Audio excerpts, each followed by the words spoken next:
What is going on, everybody? So please excuse me for this microphone. I don't know if the quality is good or bad. I had to go on a trip real quick and I didn't bring my other mic, so I had to bring my older mic, the one I actually started this channel off of. So this is just a quick service announcement, just kind of forgive me. But this is kind of more of a rant, and I don't have a script or anything, but I'm kind of going based off what I know. I will honestly never understand the iPhone 6. Now, before I go further, I love the iPhone 6. I have so much love for it. I've owned like 300 of them. My family used to have all of them as daily drivers. I don't think they're necessarily horrible phones at all, but one thing I don't understand, okay, is the most sold iPhone ever, okay? The iPhone 6 and 6 Plus, they're the most sold iPhones ever, and they're the third best-selling phones ever in general, third best-selling mobile phones ever. So Nokias are the only ones above that, like the older Nokia ones. And the thing is that the iPhone 6 had so many problems. It had Bendgate, touch disease, and more so the 6 Plus, but the iPhone 6 had it too. And I think the biggest problem overall was that it was more so just a, hardware or just the way it looks of an, in that sense, upgrade. It wasn't necessarily like they didn't bring too much speed improvements of it. It still had 1 GB of RAM. It wasn't the fastest thing ever at the time. And in my opinion, I'm not too sure. I don't know why the iPhone 6 is the most sold iPhone. There's really nothing that pertains to me. I feel like the iPhone 5S or the iPhone 5, following that logic, should have technically sold more than the iPhone 6, because if we're just going off the basis that, it looked different, then the iPhone 2G should have been the first one. The iPhone 4S or the iPhone 4 should have been the most sold iPhone. So there was something about the iPhone 6, and maybe it was the way they marketed it. I wasn't too heavily into phones at the time in 2014. I was, but I wasn't a fan of iPhones at the time. I didn't have one. So one thing that doesn't really make much sense is that when I read out these forums and I go on comments, people keep saying, the iPhone 6 failed. The iPhone 6 was a failure, it was this and that. And people kind of do break down a list of it. It was an improvement in speed. It really is kind of just like an iPhone 5S, but looks different. And I kind of do agree with that, okay? When I ran on iOS 12 and I ran benchmarks and everything, the multi-core scores, which don't mean everything, are pretty comparable. The iPhone 5S is around 66,000. The iPhone 6 is around 79,000. And it's not that big of a deal to me. But, I do kind of see, because the iPhone 6S, the next phone up, that multi-core score is in like the 120,000s. So that is a 50,000. If you combined the iPhone 5S and iPhone 6 speed, you will get the iPhone 6S. And I'm telling you right now, the iPhone 6S is a much better phone. It's more speedier. It has a lot more power to it. But the iPhone 6, I just don't know. I'm so torn with it, because sometimes I say it was a failure. Sometimes I say it isn't. And I'm so in the middle ground because, I read comments sometimes. I'll be honest, I haven't read comments in a while. But when I do post a new video, like a speed test or something, people do say, the iPhone 6 is so slow, the iPhone 6 is that. And maybe it is, but at the same time, the iPhone 6 did something right. And it was basically like the way it looked. That basic style, the home button on the front, was carried out so much for so many years through Apple. They made so much money off that.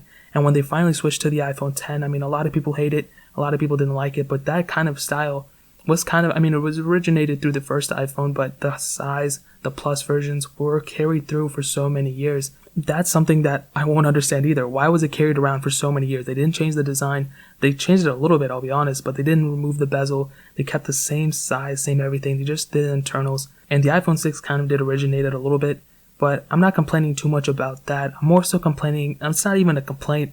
It's like, I'm shocked still. Like, how is this phone still the most sold iPhone? How did the iPhone 10 not carry or sell more than the iPhone 6 or 6 Plus? How did the iPhone 6S Plus not sell more?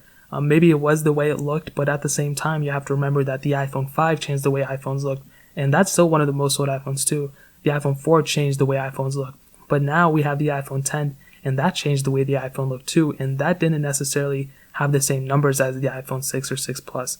That's something I will never understand. I'm not saying and I'm not complaining like the iPhone 6 was a horrible phone or something. And obviously I do understand like it was a phone, it sold more, but still with so many problems, we had Bendgate, we had touch disease problems, we had the fact that it wasn't too much of an upgrade, we had a not that good of a camera sensor in it, honestly. It's the same as the 5S basically, but still it sold more. The marketing was awesome, I'm assuming, but it's really hard for me to come across like this because I'm going from the top of my head. But since I've had so many iPhone 6s, and I've had so many iPhone 6 Pluses, I've had these 6 Plus as my daily driver, I never had one problem with it, but I'm not saying those problems didn't exist either, and really that's pretty surprising. When I actually did run an analysis not too long ago about, it wasn't necessarily about the battery, it was more so about battery size and the degradation of batteries. The iPhone 6 had a pretty big battery size in it, and that was pretty surprising. The iPhone 7 beat it a little bit, but Still, when I did run another analysis on the prices of these iPhones, the iPhone 6 is still actually pretty comparable in price with the iPhone 6s in the used market. So that's something that still doesn't make much sense to me. And on top of that, the iPhone 6 Plus is still selling for around the same price as the iPhone 6s. Now there's still quite a bit of difference, I'm not gonna lie, but they're both over $100, and that's pretty surprising for a phone that technically wasn't that much of an upgrade from the previous version. So I mean, the most of the depreciation already happened for these iPhones, but still it's kind of weird that there's still some iPhone 6 Pluses in the market that are selling for more than some iPhone 6s Pluses, and there's some iPhone 6s that are selling for more than some iPhone 6s's. So really, that's all I have to say. I mean, there's really not too much I can go further about this. It's just basically from my analysis I've been running and just my personal experience that there were a lot of problems with that at a time. I don't think those should necessarily affect those numbers or anything, and because there were more iPhones sold, because of that, there's going to be more problems, it just makes sense. But really, guys, that's all I have to say. Kind of more of a rant. I appreciate it if you guys listen this far, but that's pretty much it. I hope you guys enjoyed the video. Just a quick one, just kind of what I've been thinking recently. But if you guys have any questions or anything, leave it down in the comment section below.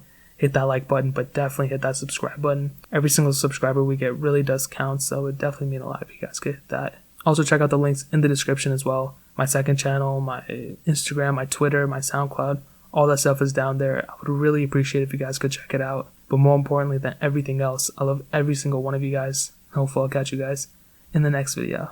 Peace out till then.